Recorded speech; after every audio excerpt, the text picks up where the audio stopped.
Great.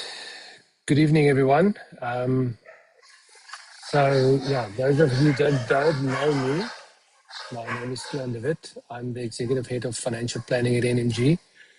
And this was a request from a few of my clients that had some kids growing up, going through university. And I see one of the guys, Ulrich, is on the call. Ulrich is in Porch. Welcome from Porch, Ulrich. They said, but listen, we need to have something for our kids that's starting now with university or just finished university or just starting to work. What should we do and how should we do it? So I then decided, you know what, let's do this because it's very important for us to educate. But what I'm going to try and do today is just share some of the mistakes I've made. And hopefully you don't have to make the same mistakes. So the first thing that we want to quickly talk about is some of you might have received your paycheck, your first paycheck. Some of you might receive it this month the first time. But normally what happens is they say, okay, you're going to have X amount of money. And then the first, you're like, okay, great. I've made it. I'm going to earn some money and I'm out of my mom and dad's hair and I'm going to really get this thing going. And I have a lot of money, compared to what you had as pocket money, it's a lot more. So that is the first thing. You get to this euphoria and you think, oh my goodness, this is the beginning of life.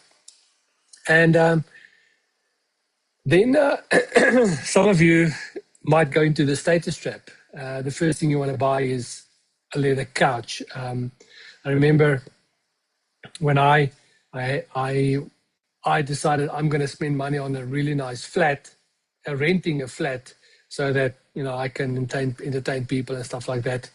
And we very quickly run into what we call the status trap.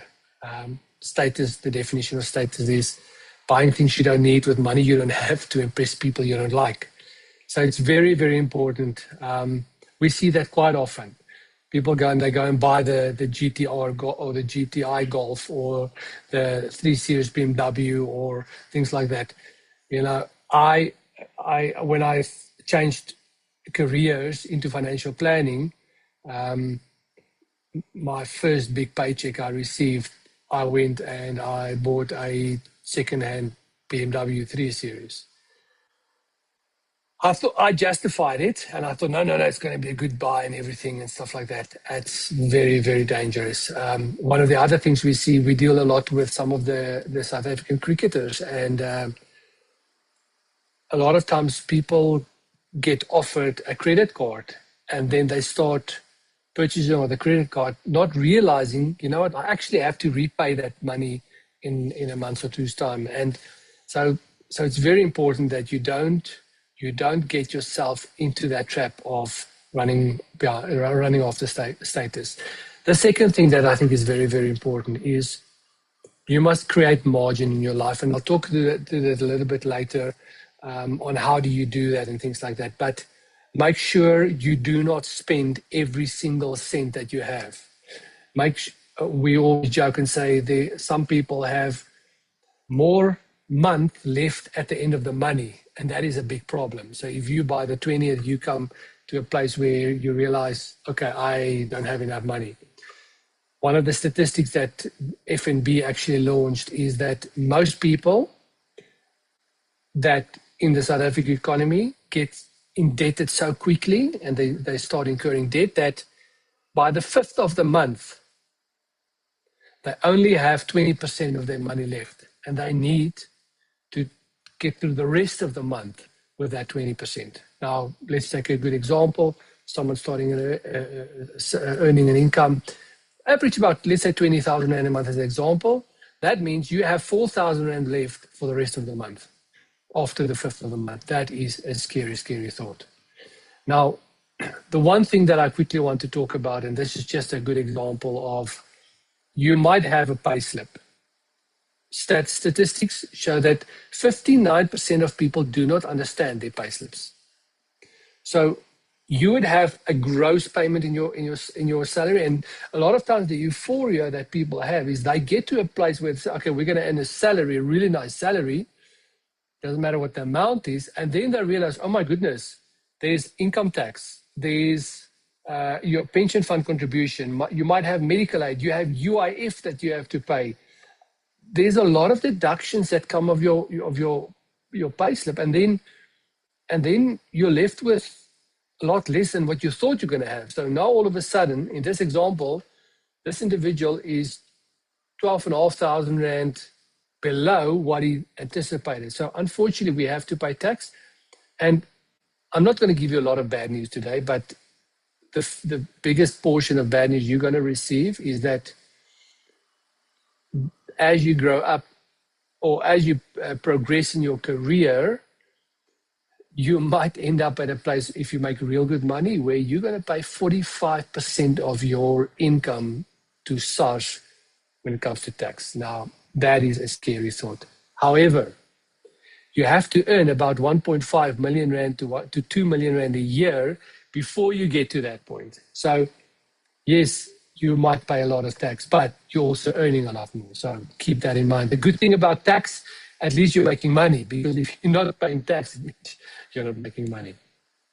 Now, one thing that I want to caution you on is there's a lot of guys, finfluencers, that go online. A lot of them don't even have a qualification. They literally just go for the clicks and the views and try to make money off individuals, and sometimes speak half truths, and for the sake of creating just a bit of ruckus in the industry or for individuals, they don't give you everything. And unfortunately, a lot of them don't have all the information.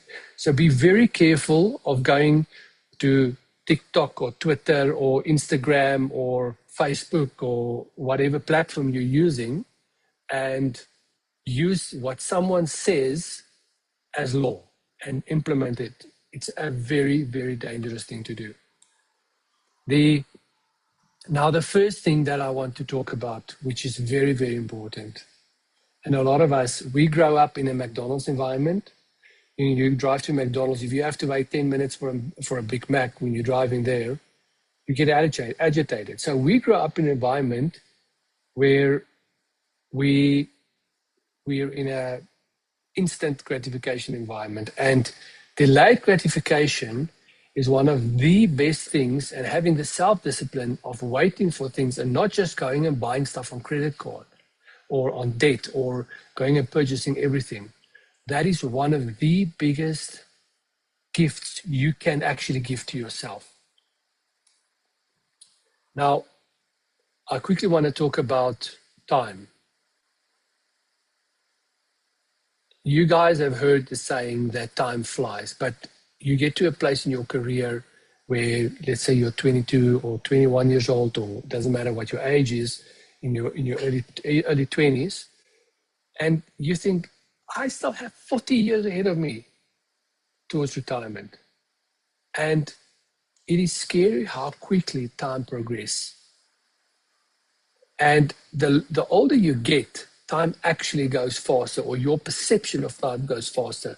Now, some of the engineers in the room and some mathematicians in the room, there's actually statistics or the mathematics around the psychology behind it is, let's say you're 10 years old. 1 year in a 10-year-old's life is 10% of his or her time frame on perspective of what life is. Now, when you get to 20, that is 5%. When you get to 50, that's 2%. So 1 year's perspective over a lifetime that you've built up is determined by your age. So that is why, one of the reasons why they say time flies. And the older you get, John Maxwell, some of you guys might know John Maxwell is a leadership guru. And if you guys want to go into leadership, I would strongly suggest reading some of John Maxwell's material. But John Maxwell says, life is like toilet paper. the closer to the end you get, the faster it goes. And that is actually the truth. So time is a superpower. Combined with delayed gratification, it magnifies everything that you can do potentially. Now, 2 examples. Early Eva, later Leo. Both of them took 2,000 Rand a month, invested it. Eva took 2,000 Rand a month, invested it for 8 years. So it's 24,000 Rand a year times 8. You can go and do the math. When she got to 65, that was worth 2.5 million Rand. Leo started at 35. That's 13 years later. But he invested for 35 years. The power of compound interest. In this case, Leo had 2.3 million Rand, Eva had 2.5 million Rand. Leo invested 648,000 Rand more than Eva, but ended up with less wealth. That's the power of compound interest, delayed gratification, and putting time on your side. Now, one of the other things that very few people are going to talk to you, you might sit with someone and they might say, no, you must go. I remember my dad said to me, no, don't get a policy. When you start working, get a policy. Okay, what type of policy must I get? So I got investment and a retirement annuity and whatever. Now, here's the thing.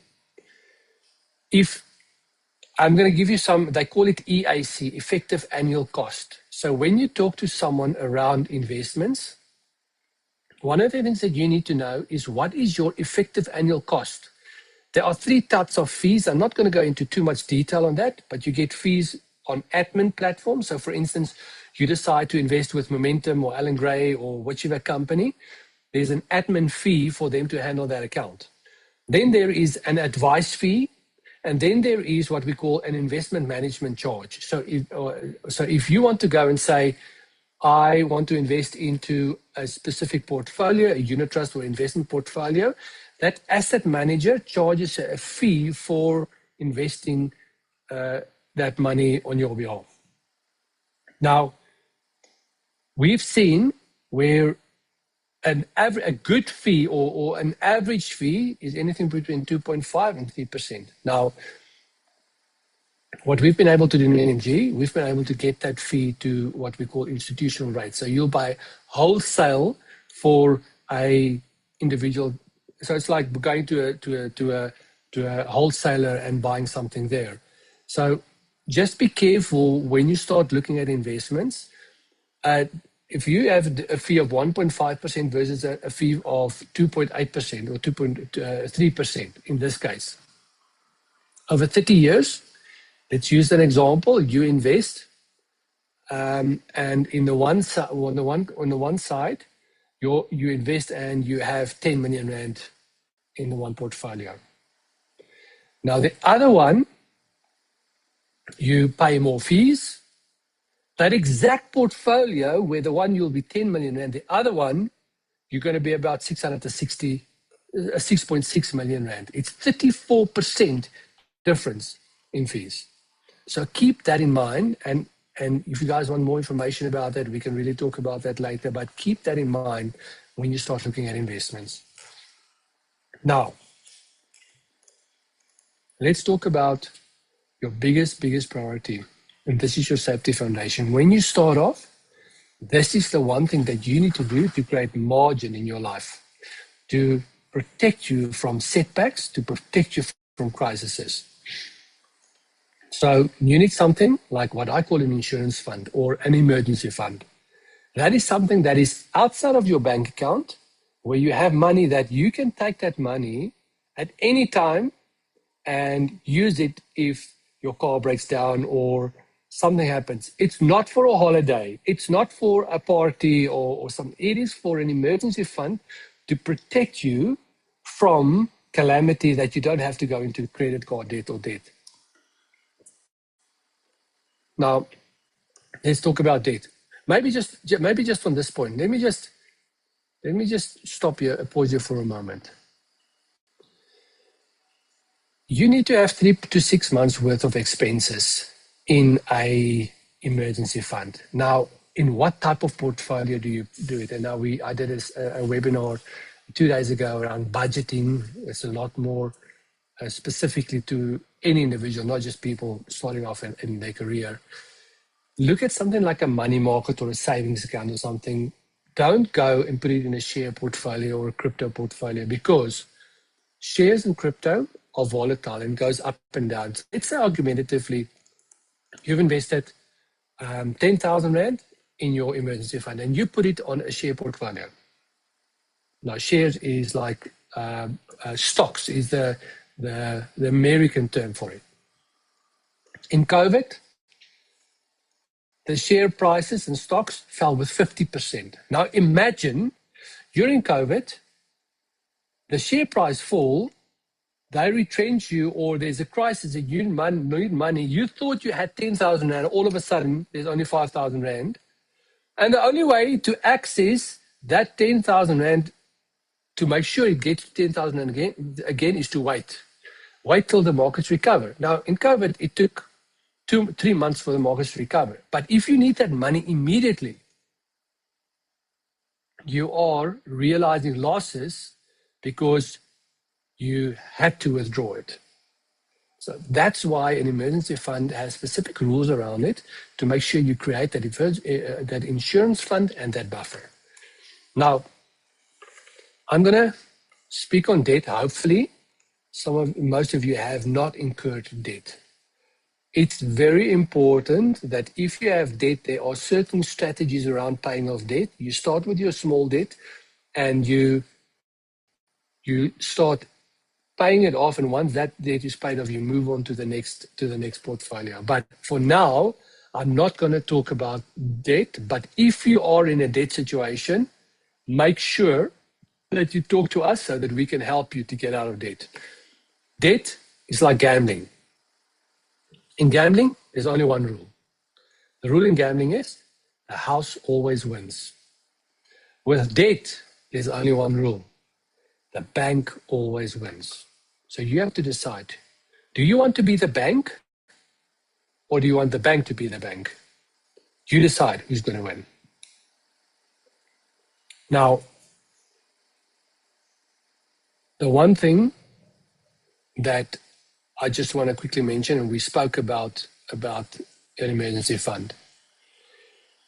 If you have an emergency fund, I launched a business I took over a business when I was 24 years old.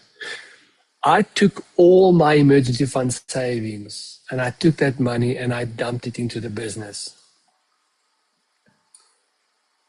3 months worth of emergency funds. It took me 3 years just to rebuild it again, because I lived literally on the brink of, I don't want to say extinction, but financial extinction. So it's very important when you have that safety net, keep it and protect it with everything in you. So make sure you keep to that safety net. Now let's get to some practicalities. Ideally, you want to live off 70% of your income. There are 3 things that you do with the 30%. Now, I'm a firm believer of giving money to charity or to tithing or to any, it doesn't matter. I don't care what is your religion or what do you believe in terms of that, but people in business, Susie Orman, Robert Kiyosaki, Dave Ramsey, a lot of people say you need to give money, because in order to have an open hand to receive, you need to give. And that also helps us just to get to that place where we don't have a mentality of, we have an abundance mindset, and we don't have a scarcity mindset. So giving is very important. Then safety, you create your emergency fund with 10% of your savings. So take 10% and put that in an emergency fund and start saving. Then take 10% of that money. Now, here's very important. Some of you might already have debt. If you have debt, you take this future money that we're talking about and you start paying off your debt with that 10% additional. Once you get to a place where you don't have any debt, then you take the safety and the future fund and you put it into one portfolio and you start growing your assets. Why? Because if mom and dad didn't give you a car or they gave you an old second-hand car, you might have to replace that car at some stage. Very important. The second thing that's very important is that you get to a place where you might want to buy a house. Now you need a deposit, or you need to pay your transfer fees, your attorney's fees. If you pay X amount on a house, R1 million on a house or whatever, it's not just the money on the house that you need to worry about on your daily bond repayment. You have to furnish that house. You have to look at things like your transfer fees and all that type of stuff. So put yourself in a position when you start off with a budget. And by the way, we have really nice Excel spreadsheets and budget where we can help you and with guidelines on a budget. So you can reach out to us. We can share that with you guys and you can have a look at that and see and work through those expenses, because it's very important that you don't want to get to a position where in the first month or 2 months, you realize, oh my goodness, I surprised myself because I didn't realize I need to look at this and this and this. So we have a really nice Excel spreadsheet that can help you with that. Now, I quickly want to talk about choices in terms of what type of investment structures are, because people would say to you, now you must go and have an investment or whatever. We call it wrappers. Now, again, just a quote here, you don't bake a cake in a frying pan. You have to make sure what you need for the product that you have complements one another. And you get different wrappers. Some of it different tax perspectives, different tax benefits, others have access benefits, and you need to understand all of that. Now, just going to give you an example here, you have a retirement annuity or a pension fund. Let me explain what's the difference between the two. A pension fund is if you work for a company and they have a pension fund. A retirement annuity is basically a pension fund for an individual. The rules are exactly the same. Legislation changed in 2008, but the rules on these two are exactly the same. Keep in mind, there are things that they call two-pot. I don't want to go into too much of the legislation around two-pot. Just keep in mind that you don't want to access your money in two-pot. That's the biggest rule. But if you have an emergency fund, you'll never have to access that. Also, based on your salary, every single cent that if you put in the money into your pension or retirement annuity, based on your tax, everything you put into that is deducted, and you get a tax benefit on that money. Keep in mind, you can only start accessing that money at age 55. Okay. Then you also might have heard of a tax-free investment. When I drafted this presentation, the annual cap was 36,000 Rand a year. It's actually just gone up to 43,000 Rand. But a tax-free investment is with after-tax money. You put it into that portfolio, and it grows without any tax inside of the benefits. And if you take the money out one day, you don't pay the tax. Now, my suggestion is you first make sure you have an emergency fund, then make sure you save up in a portfolio where you can have enough money for a deposit on a house or a car or something like that. Then you look at your retirement planning. Then only do you look at tax-free investments. So some of you were lucky enough that your parents started helping you with a tax-free investment, but this is not where you need to begin. Okay. Now, your salary is not your greatest asset. It's your ability to earn it over the next 40, 45 years that is your greatest asset. Now, what I mean with that. So let me explain to you this. You're going to have an average, if you look at this scenario, on a 35,000 Rand a month, and that is if your salary stays the same, which hopefully is never going to happen. It's a 16.8 million Rand earning that you're going to have over this lifetime. Now, something happens to you, you're in a car crash, you don't pass away, or you get sick or something, and you are not able to work any longer. I have a client like that. She got a stroke, rolled her car at the age of 35, and were medically declared disabled. She has what we call an income protector that paid out and is paying her a monthly salary for the rest of her life to ensure that she has money. Now, the great thing is a 25-year-old income protection policy is very, very, very cheap. So that's disability cover. Now, people say, do I need life insurance? Life insurance has three functions. If you have debt, you need life insurance, which hopefully you don't have. The second one is if you have liquidity in your estate, which you're probably not going to have because you haven't built up a massive estate. And the third one is for financial dependence. So unless you're married and have people that you look after, you don't need life insurance at this stage. So please don't let anyone tell you you need to go and buy life insurance now because you need it. Yes, if your dad decides to want to pay for something for you, that's a different ballgame or whatever. But in your hard-earned money, don't get life insurance. Just get an income protector with disability cover to make sure you can protect your earnable income into the future. Then I always say, every one of us wants to go to heaven, but no one wants to die. Now, I only know of two people in the history of the Bible that actually went to heaven without dying. I don't think I'm going to be number 3. So, why I'm mentioning this, you need, by law, you can have a will when you're at the age of 16.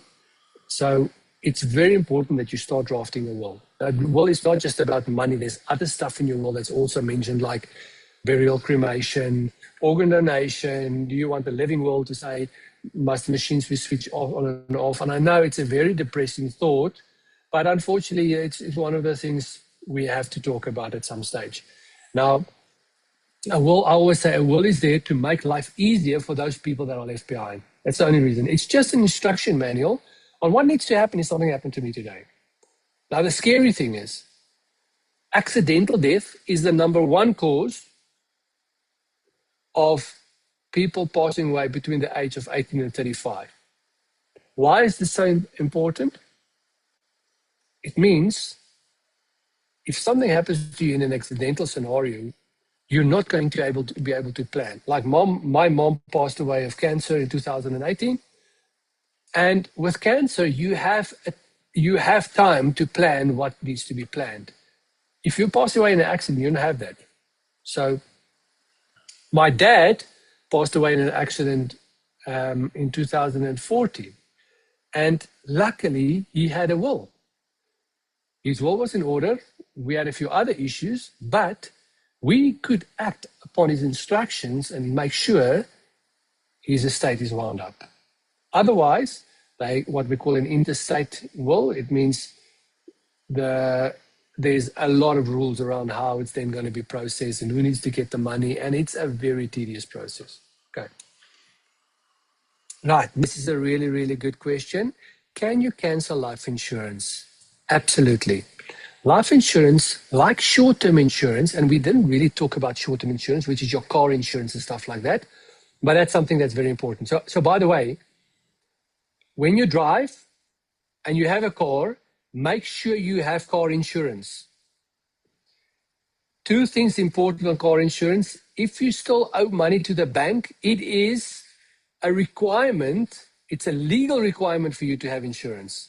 But let's say your car is paid off and you say, no, I don't want insurance. The least that you need to have is at least what we call third-party insurance. Third-party insurance, what this is for is let's say you drive a car, like what happened with me once, I was driving and the next moment I looked down to my phone and the guy stopped slap bang in front of me. And I ended up in hospital, wrote off my car, wrote off his car. Now, luckily I had insurance. If I didn't have third-party insurance, I would have had to pay for his car's repairs because I was the one at fault. Now, imagine you drive, like my son Sebastian, he loves Lamborghinis, and you drive into a Aventador or you drive into a Ferrari or a Porsche or something like that, and it's a 3 million rand car, and you damage that car. You have a few challenges on hand, and you're going to have a few sleepless nights. So make sure you at least have third-party insurance. Now, to that related, life insurance, you can cancel life insurance. Life insurance, how it works in the current market is you pay for the premium of that life insurance in that month. So there's no cash values normally on life insurance anymore. There used to be 25 years ago. No cash values on life insurance. So if you pay for that premium for that month, you have that cover. Keep in mind on life insurance, the older you get, you might sit with medical conditions where they might give you an exclusion, or they might give you a loading, or they might decline your cover at all. So make sure before you cancel your life insurance, you don't have any what we call comorbidities or issues with your health, that if you have to apply at some stage later, that you can't. The preceding question is, for what do you need the money? If it is for an emergency fund, I would definitely not use a tax-free investment. The reason for that being, a tax-free investment, you have 500,000 in your lifetime that you can add into a tax-free investment. Now, that is the max, and you're only allowed to do 43,000 a year. So let's say argumentatively, you need some of the cash, you withdraw it out of it. In that physical year, if you already reached your 43,000 rand limit, you cannot put it back again. If you put it back again, SARS taxes you on 45% of the money you put in. So definitely not. A bond for an emergency fund, great way to save. However, what I say to people is know your personality and know and be honest with yourself. I've had scenarios of people say, no, I'm going to put the money in my bond as an emergency fund. And then the first bling thing comes about, or they want to go on holiday and they don't have enough cash, immediately they take that money out of the emergency fund and then they're back to square one.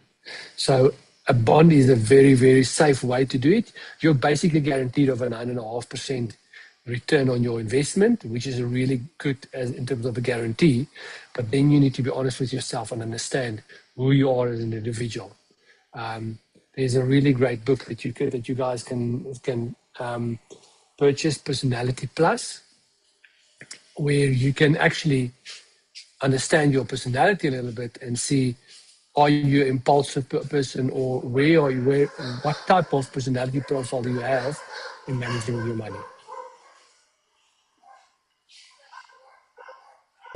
If I need to purchase a vehicle but can't pay it off at once, how should I go about doing that? Brilliant question. That is a major pitfall that can put you in a downward spiral, and explain why. When you go to a car dealership, or you want to go and buy a car and you don't have it, the dealership can actually help you with financing that vehicle. They call it hire purchase, where they say, okay, you buy it over a certain period of time and you pay it off. Ideally, where you want to get to in the long run is have your vehicle, your next vehicle, or the third vehicle at least, you want to be able to pay that off and have it in cash. Now, what car salesmen do, they go and say to you, so how much can you afford? Then they take that premium and they say, okay, how can we stretch it as much as possible to give you the best car for that premium? Now, how do they do that? The first thing they do, they put in what we call a balloon payment. Now, a balloon payment means the following. Let's say argumentatively, you buy a car. I'm going to use an example for 200,000 Rand. Just use the 200,000 Rand as an example. On the 200,000 Rand, they said, we give you a balloon payment of, let's say, 30%. So what actually happens, they say 30% of 200,000 is 60,000 Rand. So 200,000 minus 60 is 140. You actually only pay off the 140, but they incur interest on the whole 200,000 Rand. And then they go and say, okay, we're going to give it to you over a 5 or a 6-year term. So after 6 years, you've paid off 140,000 Rand. Then they go and say, 6 years later, and they say, okay, now you think it's your car. No, sir. No, ma'am, it's not your car. You first now have to pay off that additional 60,000 Rand. So you're going to pay interest on that. So do not go for a balloon payment. That's the first thing. The second thing, very important, is try to go and say, can I pay off this car in a short amount of time, 3 years? Because what you do then is you say, I pay for it for 3 years, but I drive it for 5.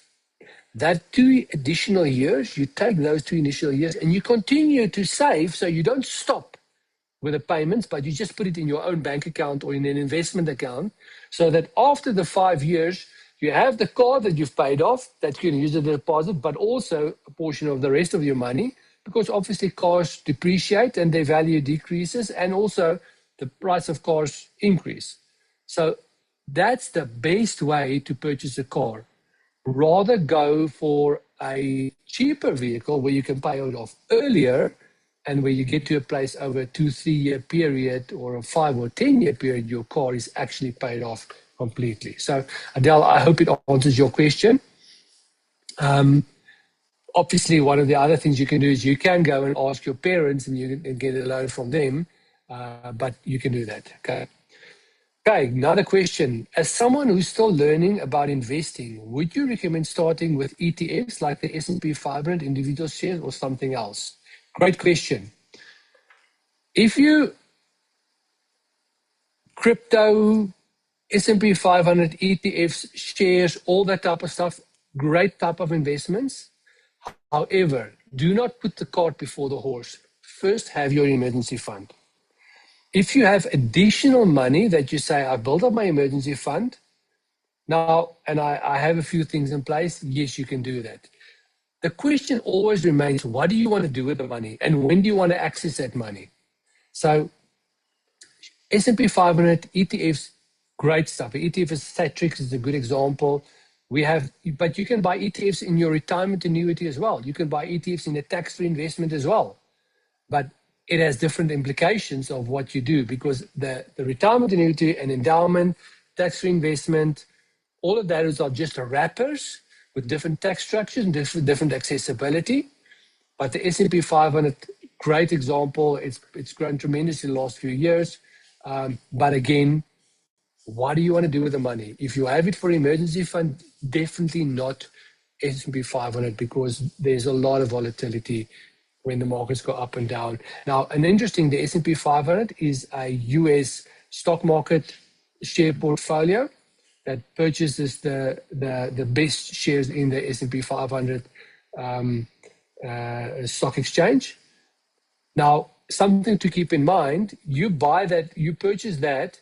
Now, last year, the Rand, 2 years ago, the Rand was about 20 Rand to the dollar. Now it's at 1670. It was about 1670 yesterday, which means what's that now? It's a 20% strengthening of the Rand.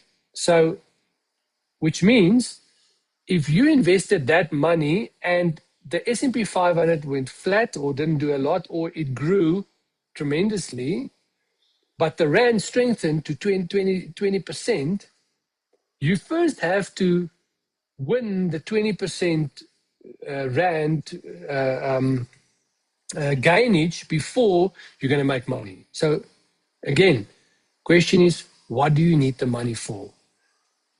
Great ETFs, brilliant, but decide what you need the money for. Sorry, here's another question. If you have any regular income from a side business and already have an emergency fund and a maxed out tax-free savings account, what would be the best way to invest that money if the goal is to buy a house within the next 2 years? Okay.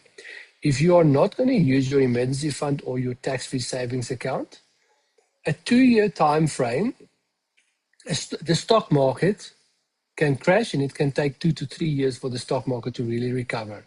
So I would not put the money I would use what we call a unit trust portfolio.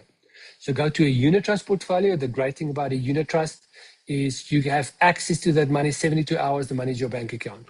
But you get different what we call asset classes of unit trust, which is from very conservative to very aggressive. I would go for something where I'm going to give you some guidelines. It's going to sound maybe a bit foreign to some of you, where you have what we call a fixed income fund, where you have a bit of cash, a bit of bonds, and maybe about 10 to 20% shares in a portfolio like that. A portfolio like that will, over a 3 to 4 month, never go into the negative. It might be volatile over a 1 month, 2 month period, but if you're planning on buying a house, you're obviously going to know when the house is going to go in. Closer to the time, I would rather go to only a fixed income portfolio where there's not a lot of volatility. Like even now with what's happening in the markets, fixed income portfolios with Trump and the whole Iran war, there's not volatility in the portfolio because that's what you want to protect. You want to protect when you want to access that money, there's not a drop in your investment.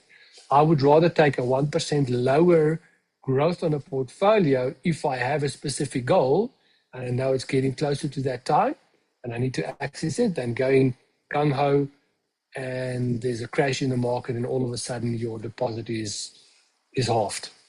Okay, so like we say, Flight Mysterious 8.